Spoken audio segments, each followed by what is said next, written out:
Today I want to talk to you about two recent transactions that I'm a part of, and it really speaks to the importance of having a knowledgeable New York City real estate attorney. And I say that to mean someone that specifically works in real estate, not someone's cousin that is an estate attorney or someone else that does landlord-tenant cases that you want to have be your attorney in your closing. You want someone that exclusively works in real estate. And I'm going to give you two reasons why. This one transaction that did close, which was really painstakingly long, I knew based on my experience from the outset that my buyer had an attorney that will not be able to really advise her the best way possible for her to ultimately get to the closing table. So I strongly suggested that she fire that attorney and get a different attorney. Thankfully, she listened to me.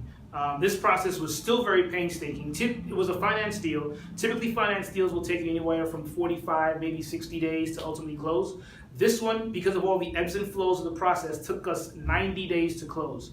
And I really doubt that this would have closed had she not gotten a more thorough and knowledgeable attorney that took her to the closing table. So that's one reason why. Another reason, I have a deal that actually, as of this taping, has yet to close. And our attorney, I'm on the buy side, our attorney is all over it, he's great. However, the sales side attorney was, to put it nicely, a bit inept. So what happened, we realized that there were two liens, which is typically okay. Liens are fine as long as you know them beforehand and get them addressed. Our attorney on the buy side mentioned that to the sales attorney about a month and a half prior to closing. She didn't address it. And then the day before the closing, we get an email that we're unable to close because we have these two liens. So had this been an attorney that was really diligent and aware of these outstanding liens, she should have taken care of it.